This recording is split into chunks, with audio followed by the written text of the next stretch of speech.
Assalamualaikum warahmatullahi wabarakatuh. Saya Reska Safitri akan mempresentasikan tugas negara hukum dan demokrasi. Pertama yaitu asal-usul dari negara hukum. Perkembangan konsep negara hukum itu lahir dari sejarah, sebab rumusan atau pengertian negara hukum senantiasa berkembang mengikuti pergerakan sejarah dan perkembangan umat manusia dari masa ke masa. Oleh karena itu, meskipun konsep negara hukum dianggap sebagai konsep universal, namun pada tataran implementasi ternyata dipengaruhi oleh karakteristik negara dan manusianya yang beragam. Hal ini dapat terjadi di samping pengaruh falsafah bangsa, ideologi negara, dan lain-lain, juga karena adanya pengaruh perkembangan historis manusia, seperti historis dan praktis. Konsep negara hukum muncul dalam berbagai model, seperti negara hukum menurut Al-Quran dan Sunnah atau demokrasi Islam, negara hukum menurut konsep Eropa kontinental yang dinamakan dengan Restart, negara hukum menurut konsep Anglo-Saxon atau Rule of Law, konsep social legality, dan konsep negara hukum Pancasila. Yaitu prinsip-prinsip negara hukum. Prinsip-prinsip negara hukum ini ada 5. Yang pertama yaitu prinsip asal legalitas. Yang kedua, perlindungan hak asasi. Yang ketiga, pemerintahan terikat hukum.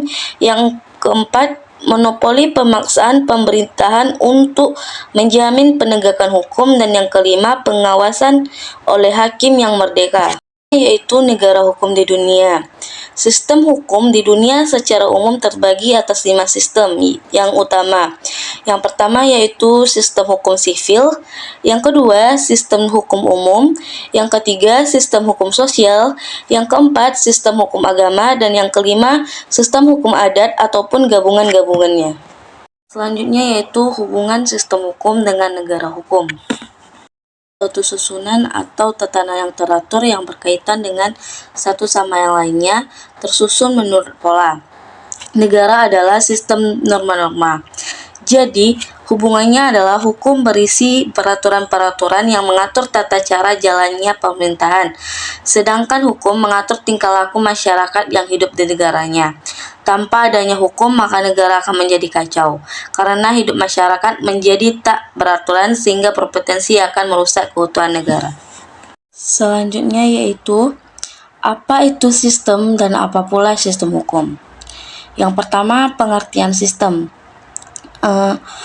Profesor Subakti SH menyebutkan, sistem adalah suatu susunan atau tatanan yang teratur, suatu keseluruhan yang terdiri atas bagian-bagian yang berkaitan satu sama lain, tersusun menurut rencana atau pola, hasil dari penulisan untuk mencapai suatu tujuan. Dalam sistem yang baik tidak boleh terdapat suatu tumpang tindih di antara bagian-bagian itu. Yaitu pengertian sistem hukum.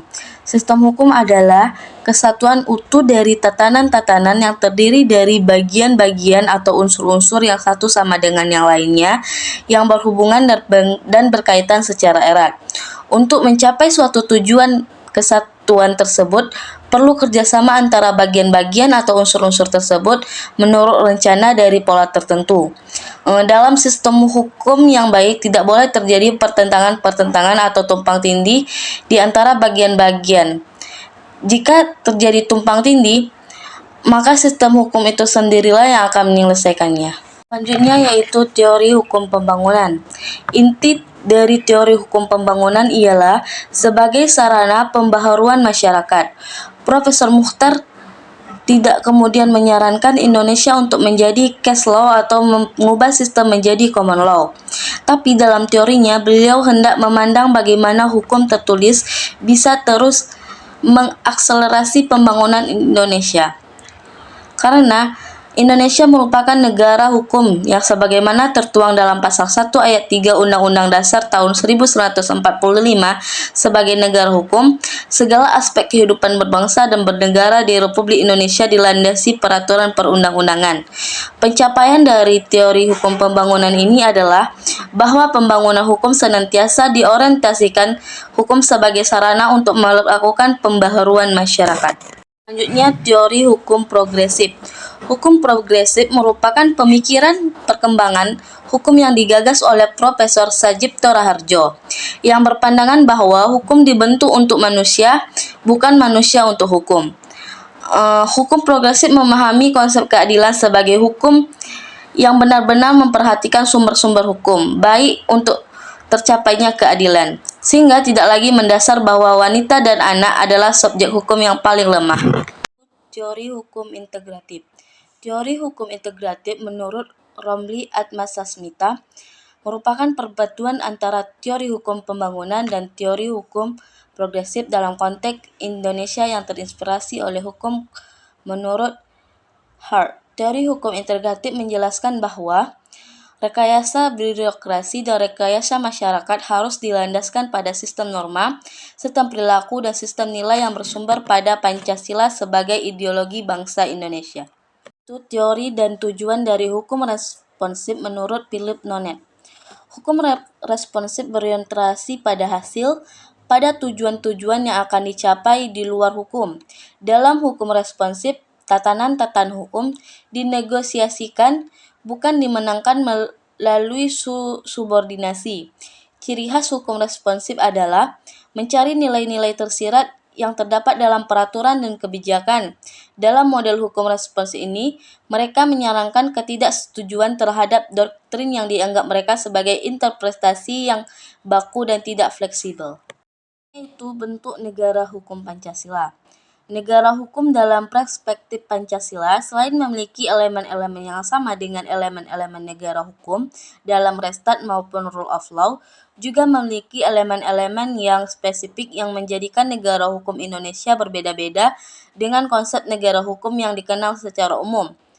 Perbedaan ini terletak pada nilai-nilai yang terkandung dalam pembukaan Undang-Undang 1945 yang di dalamnya mengandung Pancasila dengan prinsip ketuhanan yang Maha Esa, serta tidak adanya pemisahan antara negara dan agama.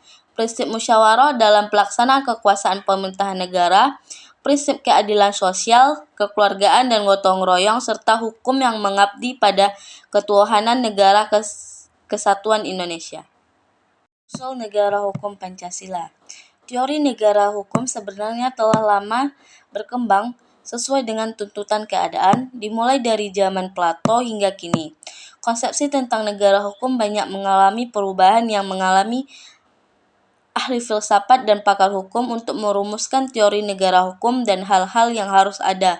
Dalam konsep negara hukum, Plato dan Aristoteles misalnya telah merumuskan bahwa negara hukum adalah negara yang diperintah oleh pemerintahan negara yang adil. Dalam filsafatnya disinggung angan-angan atau cita-cita manusia yang berkorespondensi dengan dua dunia yang mutlak, atau dengan dunia yang mutlak yang disebut dengan cita-cita untuk mengejar kebenaran.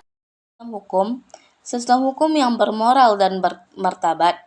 Bermoral berarti bahwa sistem hukum di Indonesia sistem hukum yang merdeka dari korupsi. Sedangkan sistem hukum yang bermartabat adalah sistem hukum yang menjunjung nilai-nilai kemanusiaan terutama di bidang hak asasi manusia.